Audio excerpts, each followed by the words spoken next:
Live and on demand from the WNY News Now studios in downtown Jamestown. This is WNY News Now. And thanks for joining us for WNY News Now on this Thursday. I'm Justin Gould. And I'm Matt Hummel. Happening now, a man is in serious condition after deputies say he was struck by a snowplow last night. Plus, the latest on Wednesday's State of the County address and our late-breaking news that Senator Cathy Young is going to resign. But first, Chief Forecaster Dakota Hunter's live for us. Hey, Dakota. Hey, Jay and Matt, and happy Thursday to all of you. It's finally sunny out there, and at least we don't have snow for the first time in a while. First Defense Doppler is nice and quiet across the southern tier, and as we take a look at the satellite imagery, you can kind of see how the clouds are starting to break apart. It's mainly those thin lower level clouds that we're going to be dealing with today, but hey, at least it's going to be a nice change of pace compared to where we have been. 20 more days officially until the beginning of spring. It is March 20th, and tomorrow actually starts spring in the weather world when it comes for record keeping, but officially on the calendar, 20 more days, and we're all homing in on that. As we go hour by hour, again, we're going to be right around 24, maybe 25 degrees in some spots, and the temperatures will actually dip back through the 20s, but bright sunshine for the afternoon hours. But we are keeping our eyes on another storm system that will come our way over the weekend, plus Arctic air. We'll time it all out with the Brotherhood Property Maintenance 7-Day in just a little while, J. Matt. This is WNY News Now with live breaking news. And State Senator Cathy Young will be resigning from her position to become the director of the New York State Excellence for Food and Agriculture at Cornell Architect. Young will begin her new job on March 11th. She previously served as the New York 57th District Senator. Now, so far, there's no word as to who will replace her, and we have more as to what she has to say on the site right now at WNYNewsNow.com. And Matt, just to pause on this story and talk about it here a little bit more, this is very much unexpected breaking news today, that Young announcing that she's going to be taking on this other position. We have stories in this newscast about the work that she's done in Chautauqua County, just recently securing funding for a salt barn in Ripley that's coming up. But, she's certainly done a lot, and in her comments, she talks to that, and we will have much more on this breaking news at WNYNewsNow.com. But New York State Senator Cathy Young announcing just late this morning, before the noon hour, at like 11:30-ish, maybe a little after, through a release. Yeah, our tips told us 11:50. So we will, of course, continue to follow this story on WNYNewsNow.com as we get more. On to our top story today. Chautauqua County Executive George Borrello delivered his annual State of the County address last night during the county legislature meeting in Mayville. Now, during that address, Borrello said that the county experienced a lot of success in 2018. 2018 was an exciting and fulfilling first year for me as your county executive. We saw progress around the county. Concrete and steel rising up out of the ground in Dunkirk, with construction getting underway at a Phoenix pharmaceutical plant and the Sonwell cold storage facility. In Celeron, we saw the opening of the Chautauqua Harbor Hotel, which is the single largest investment in hospitality in our county's history. And of course, the opening of the award-winning National Comedy Center in Jamestown, along with many other new and expanding businesses. There is a positive energy and attitude that can be felt in our communities throughout the county. This past year, we started changing our attitude and improving our collective self-confidence, and we will continue to raise the bar in 2019 and beyond. Now, Borrello also detailed how collaboration will be a key goal for 2019. Later on the broadcast, we'll have full coverage regarding the criticism that was lodged towards District Attorney Patrick Swanson regarding his budget. A 52-year-old man suffered serious injuries after the Chautauqua County Sheriff's Office said he was hit by a private snowplow, that near the corner of Routes 5 and 20 Thursday evening. Deputies say that the unidentified victim was walking westbound in the westbound driving lane when he was struck. Now, the victim was transported to Lakeshore Hospital for serious injuries. Deputies say the driver of the plow, 32-year-old Joshua Blum of Dunkirk, was uninjured. Authorities say the investigation continues. And a Village of Frewsburg man was arrested early Wednesday morning after the Chautauqua County Sheriff's Office said he threatened to kill another person while displaying a handgun. 49-year-old Mark Boardman was arrested after deputies responded to an incident between Boardman and the unidentified subject at a village residence. Boardman is charged with second-degree menacing, unlawful imprisonment, criminal obstruction of breathing or blood circulation, and fourth-degree criminal mischief and fourth-degree criminal possession of a weapon. Deputies said Boardman was transported to Chautauqua County Jail where he'll be arraigned on the charges. The Chautauqua County Sheriff's Office, meanwhile, is looking into a number of burglaries in the area of Van Buren Road in the towns of Dunkirk and Portland. Now, investigators say most of the houses burglarized are seasonal residences. Items taken include televisions, alcohol, and jewelry. The Sheriff's Office asks anyone with information to contact them at 716-753-4907. And certainly a busy news day out there. I want to get in with the comments saying hello to Cindy, hello to Wendy as well. It looks like Heather is here. David, Joseph, Jay, and Pam watching as well. Hopefully you're all doing well. I know, Matt, do you want to pull up the comments from Senator Young on your phone? If Absolutely. you can? I want to just talk about to. this story because it's absolutely huge. Heather commenting, that sucks. She was a great senator. Hope she enjoyed her new job. I hope we don't get another quack like Senator Schumer. So certainly Schumer holding a different job, Heather, than Senator Young. She represents our district in the state Senate, while Schumer represents all of New York State and Washington. We didn't get a chance to 100% look into this yet, Matt, but from the comments with Senator Young, does she say why she's making this decision, or can you not tell just off the bat here? Well, she calls it a new and exciting opportunity. It's not an easy decision and not bittersweet, so it doesn't look like there is a specific reason why she chose to leave when she did. Having said that, she did talk about, Justin, in her statement about how she has background in the agricultural field and grew up, hanging around the farm. So, right. So this is something that has interested her. And actually, as a matter of fact, she's talked about in Albany. She's pushed for legislation to help farmers before. So it's definitely something that, albeit the time may be surprising, looking at what field she's going into may not be as big of a shock. Right. And I think, certainly with working in politics and representing that scope of people in Chautauqua, Cattaraugus, Allegheny counties, and does she have some of Livingston as well? Yep. Certainly it's rural, and she works with those farmers. So yeah, exactly, Wendy. Matt is spot on with that. So we may not have a definite reason why yet, and I'm sure that as of right now, there are reporters all across Western New York, including our newsroom, who are trying to reach out for more information, and we will certainly pass that along to everyone as we get it. We have a lot more to tell you about as this very busy Thursday rolls along. A different politician, Congressman Tom Reed, he's fighting for mental health services in schools. But first, more from last night's county legislature meeting. We hear why officials are disagreeing on purchases made by the DA's office. Dakota. And the high yesterday was 28 degrees. That was 10 degrees below the average. We should be near 38 degrees this time of the year. And yeah, more Arctic air is coming. Full forecast details in just a few as News Now at Noon rolls on. Live and on demand, you're watching WNY News Now.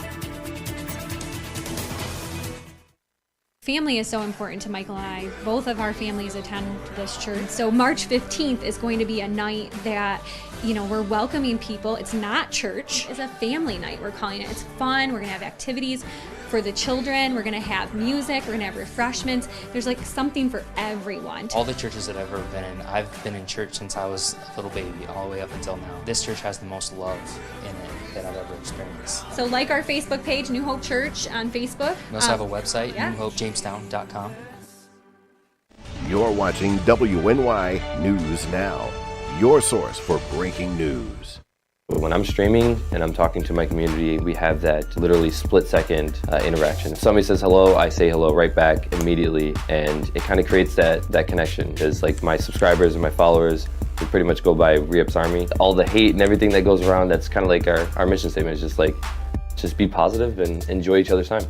It's more or less just trying to use the internet in a positive way. Like we all from around the world get to connect on the same level, which is, we all love video games. Mixer.com/Re-Up. I'm live every single day, 8 p.m. And happening now, Chautauqua County District Attorney Patrick Swanson received some criticism last night from county lawmakers over a budget issue involving the purchase of 2 vehicles. Now, the legislature approved a resolution 12-5 to increase Swanson's appropriation account to cover the cost of the difference in purchasing an SUV versus a sedan. Now, Swanson told us this morning that he doesn't know if the 5 Republicans who voted down the resolution, including 3 who spoke publicly and to us following the meeting, are letting their political differences interfere with their decisions. Every month they're finding something, and in this case it's $6,000 when my office is going to come in $60,000 under budget, and it certainly begs the question. I don't know. I'm not in a position to read someone else's mind, but it begs the question. Now, Republicans Terry Nebel and Kevin Muldowney voted for the resolution, but they did call for change in the future. Republican John Hemmer also voted yes for the resolution because he says Swanson's office budget will be impacted directly. We'll have more on WNYNewsNow.com in just a bit. And the Democrat endorsed for Jamestown mayor will kick off his campaign next week at the Doubletree Hotel here in downtown. Eddie Sundquist's formal announcement and rally starts at 5:30 on Friday, March 8th. It is open to the public. The candidate said in a statement to the media that he's honored to have the Democrat endorsement for mayor and looks forward to sharing his vision for the future of Jamestown and the community. Sundquist said the rally will also highlight the slate of Democrat candidates running for city positions. If Congressman Tom Reed has his way, there will be an on-site mental health service in schools across America. Now, Reed is co-sponsoring the Mental Health Services for Students Act, saying that mental health care is vital to helping young people succeed in school. The act would set aside $200 million in grants for 100 schools across the country and teach school communities how to spot mental health emergency warning signs. And the town of Ripley highway superintendent says that the grant secured by New York State Senator Kathy Young to build a salt barn is going to help protect the environment and save the town money in the long run. James Spock said that Young has been trying to secure a $120,000 grant over the past few years. Now, currently, without a barn, the town is wasting money on salt that washes away. That salt then ends up in local streams and rivers, contaminating them. The highway superintendent said the barn will preserve the salt longer and save the town money overall. And I've been working on her with the salt shed for the last 2 or 3 years. She's been trying to get funding for it. We thought we had it last year, and the budgets from the state didn't allow it, so they contacted me this year and said that we were going to be funded. And that it's very much appreciated because Ripley doesn't have a big tax base, probably one of the poorest towns, in the state. He said the barn will cost anywhere between $160,000 to $170,000 to put up. The town will cover the other $40,000 that the barn is expected to cost. And Justin, just thinking about this last night, I mean, salt is something that you have to spend a lot of money on. Right. I mean, it's almost like it's not something you can cut from your budget, it seems like, especially around here. And I'm sure you were thinking last night when you were white-knuckling it to Mayville, for sure. But, I honestly thought that it would be a requirement to have a town barn like that, a town salt barn, because of the runoff to the waterways and, having all that excess salt in the ecosystem certainly doesn't seem like a healthy thing. But it's great to see that the town of Ripley, as small as they are and as tight-knit as they are, that they're able to receive that state grant. Certainly, very interesting, and we thank the town highway superintendent for talking with us, and hope that project gets going here sometime in the spring, and they'll be ready for next winter, which none of us want to talk about yet. oh my gosh, not after last night. No, thank you. No. So hopefully you all are enjoying a happy Thursday out there. I really like the sun that is pouring through our downtown windows this morning. Here's a live look at the HD News Now cam, and boy, it is pretty nice out there. Lots of sunshine. I don't know why I'm tongue-tied, but so certainly it is hopefully a little cooler still, but hopefully that sun will warm our innards anyways. So say hello to Gary. Hopefully you are doing well. Joseph, hello. Good to see you. Amy is here. Andrew is watching. Looks like Cindy. Paris, Tennessee. Ooh, hello. Justin is here, and it looks like Carl and Wendy. Thank you so much for always tuning in. Gary asked, do you guys happen to have a Swiss mushroom burger with lettuce and onions I can have? Oh, did you have to? Man. Did you have to ask Gary? I'm hungry. Gary, though, I think you can get that at a certain downtown location that is now open for business. You gave me the best segue. Coming up next, we take you inside of Jamestown's newest restaurant. I bet they got that burger for you. But first, that sun sure is shining out there. Chief forecaster Dakota Hunter tells us for how long. As WNY News Now continues. I love our fans. They're just the best.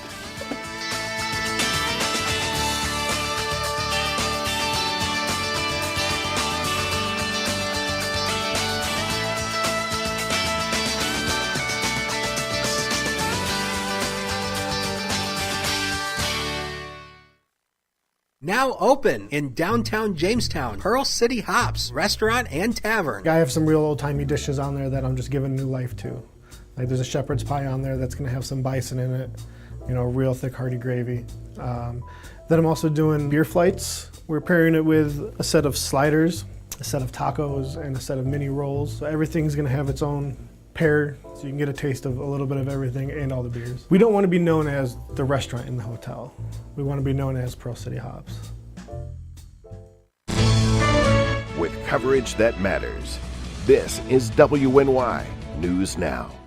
Turn to Brotherhood Property Maintenance for all your lawn care and landscaping needs, no matter the season. Brotherhood Property Maintenance does it all, from professional plowing during the winter months to expert landscaping all summer long. Count on Brotherhood Property Maintenance for mowing, landscaping, tree work, spring and fall cleanup, plus snow removal. Serving both commercial and residential lots, check out Jamestown's fastest growing landscaping crew on Facebook or call us right now to book an appointment. First Defense Weather, the Southern Tier's only live and local weather source. Now, here's Chief Forecaster Dakota Hunter. Justin's just ready for his vacation. That's just the end of it there. As we take a live look at the Warren City Bank Sky Vision camera, look at that bright blue sunshine behind the banner there. It is 23 degrees, no wind to speak of in Warren, with a very low dew point of 11 degrees. And man, I hope you get out and enjoy it, because things are changing as we go into the weekend. This is the storm total snowfall from the snow that we had over the past couple of days. Perrysburg is the winner at 6.2 inches, Franklinville at 5.5. 3.5. There was a 4-way tie here between all these cities here, between 4 inches, and also in Franklinville, Little Valley, Cattaraugus, Celeron, and Silver Creek. Jamestown officially at 3.9, and Dunkirk at 3.5, and Warren officially at 2.7. The Erie Airport 2.5, and Edinburgh at 1 inch. So again, the totals were kind of right in line with what we were expecting over that couple-day event, and at least we're done with that for a little while. Look at these big blue high-pressure ridges set up over across the Northeast right now. That is bringing us the plentiful sunshine, and that's clearing out any of that snow that is across the region. But yeah, hope you enjoy it. News now, Cam. Here's that bright blue sunshine. Just a few little high-level clouds, but otherwise that's it. 25 at the Jamestown Airport, again, with that calm wind. And with a calm wind, that means there's no wind chill index. So when you walk outside, it feels like 25. Let's take you through the next couple days here on Feature Scan. This is the cloud cover, and you can see the clouds will actually start to break away overnight, and then leading also into tomorrow as well. Clouds will thicken up overnight, but this particular model shows us mainly sunny skies for tomorrow, and then the clouds will start to thicken up out of the south as we get a weak disturbance coming through that may throw some snow on Saturday. But that's not the big thing. The big thing we're keeping an eye on is going to be Sunday night through Monday. There's going to be a storm system that's going to track along the mid-Atlantic, and the exact track this is going to take, look up here at the banner, exact track unknown. And what that means at this point is we're not sure of the exact impacts we're going to see yet, but there is a chance that we could see some snow out of this Sunday through Monday. Some of the computer models are being aggressive with the snow totals, but again, this is something that we're going to keep updating as we go throughout the next day or two. And looking beyond that, we're going to get a big shot of Arctic air as a big trough comes in. And again, I told you this yesterday, whenever the Climate Prediction Center gets into these dark purples, that's a great indication that there's high confidence it's going to get cold once again. The word is cold. That's the word over the next 6 to 10 days as we look out. Let's go zone by zone for you. We'll start, first of all, in the eastern areas. At least temperatures will make it into the mid-20s here. Maybe the valleys and highest hilltops, lower 20s. Lots of sun, few clouds, but this is still below average. We should be near 38 degrees, and the Lake Erie shoreline, the mid-20s here. Lots of sunshine, but still remaining cold. Light winds. Future is coming up right now, brought to you by Brotherhood Property Maintenance. 35 tomorrow, mostly sunny, and again, 36 Saturday, closer to average, a few snow showers. There's that storm system Sunday and Monday. We're keeping an eye on that, and oh baby, it gets cold once again. Single-digit lows return. Norm has sports. Don't go away.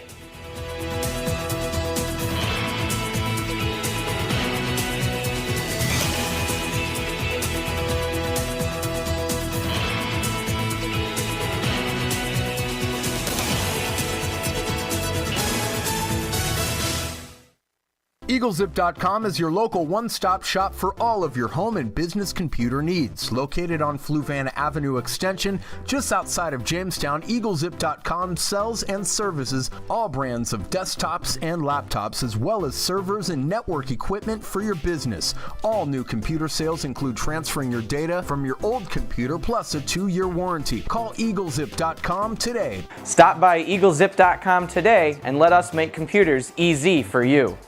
You're watching WNY News Now, where coverage comes first.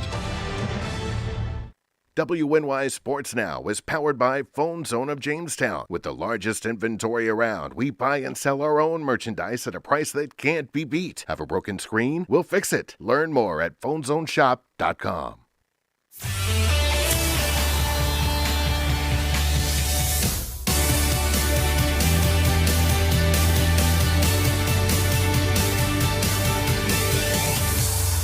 We are near the end of the work week, sports fans. Welcome back to WNY News Now. I'm Norm Rodriguez with a look at sports. Effective on Wednesday, James Helton, a basketball player who played for the Jamestown Jackals, was traded to the Albany Patroons in a 5-player, 3-team deal. The Jackals received Corey Wilford from the Owensboro Thoroughbreds in the transaction. Jamestown will be back at home on Sunday as they will host the Albany Patroons. Later this afternoon with a 1:05 first pitch, the New York Yankees will host the Pittsburgh Pirates as spring training is in full swing. The Yankees are currently 2-2 in spring training, losing their last game 10-4 against the Detroit Tigers. Pittsburgh is 3-2 thus far and have lost their last 2 games. The game will be played at George M. Steinbrenner Field in Tampa, Florida. Happening right now in PGA Tour action, round 1 of the Honda Classic began this morning with the first tee time being at 7:35 a.m. Taking place at the PGA National Resort and Spa, the Champion Course in Palm Beach Gardens, Florida. Other competitors will be teeing off later this afternoon between the times of 12:35 to 1:25. The tournament, which will be from today until March 3rd, will be televised on both the Golf Channel and on NBC. The Honda Classic's purse will be $6.8 million in total prize money. Justin and Matt, back to you. All right, some great tee off there, Norm. Thank you. Well, the newest restaurant in downtown Jamestown, they're open for business. The Pearl City Hops, it's a feature of the DoubleTree by Hilton Hotel in downtown Jamestown, unofficially opened its doors with a soft opening Wednesday night for hotel supporters. The menu featuring anything from a custom-made burger with hand-cut fries to shepherd's pie to a succulent bison short rib. The Gastro Pub-style restaurant and bar officially opened this afternoon to the public. The hotel is now open for guests as well. An official ribbon cutting is scheduled to take place next week. Yeah, so really cool. We love the guys at the DoubleTree, and I had the absolute pleasure of attending last night and getting a little taste of things, and the bison is amazing, absolutely amazing. Let's go right now. Actually, I think we should go out for lunch. Yes. I mean, why not? Yeah, come on down to the DoubleTree and to Pearl City Hops if you want to have lunch with Dakota Hunter, myself, and Matt Hummel. I think it'd be a good spot to We could do it for charity. Yeah. Like Tim Cook. Like, somebody spent, like, what was it? Like, some exorbitant amount of money to have a 1-hour lunch with Tim Cook from Apple. I think we could do that. A lunch with Justin Gold. How much would you pay? Let's raise it for charity. I'd give you $1. So, how about Rory Polera? How much would you spend for a lunch with Rory? I'd pay more money to okay, all right. Rory. I mean, Rory's got a couple of haters out there, so I guess he probably better be careful because I'm just he can take care of himself. Yeah, I think he probably could. So, Wendy, looks like you're headed to come on down. It's really, seriously, it is really a great spot for lunch, and they did an excellent job with transforming that hotel. I know we ran a story, I believe it was last week, with Brandon Wade, the general manager, and they had a lot of work that had to be done there, just because the size of the project, how long the building has sat vacant, and now they've really transformed it, and it is a state-of-the-art, high-class establishment. So I'm excited for this summer with people being able to come in and come to centers like the NCC and stay at such a place. And they have this ballroom, and I think that'll be a great asset probably for prom even, and weddings and events and reunions. So it certainly is quite amazing. So let's enough babbling. Let's get back to our forecast here. And Dakota, thank you for the sunshine. Yeah, well, you're welcome. 32 to 38 for tomorrow. Another gorgeous day for tomorrow. A bit warmer, but that's going to be right around average. And enjoy it because temperatures fall right back down a cliff as we go into next week. More Arctic air returns. And Sunday night through Monday, we are keeping our eyes on a storm system. The track of it is still unknown at this point, but we'll keep you updated on that right here tomorrow. All right. Thank you, Dakota. You're welcome. That is it for us today. Of course, we are back tomorrow with our TGIF edition of WNY News Now. Wendy, it is a little cold out there, isn't it? So hopefully everyone finds some sort of warmth amongst the sunshine. I know it warms you. It does. Mentally. Mentally. Maybe not physically. Well, it does on occasion. Yeah. The sun heats the ground. It's all part of the water cycle. And that's another show for another day. We are back tomorrow. Have a great day. News continues 24/7 at WNYNewsNow.com. Have you downloaded the app yet? Because that's kind of important. Download it for your Apple or Apple App Store or Google Play. We'll see you tomorrow.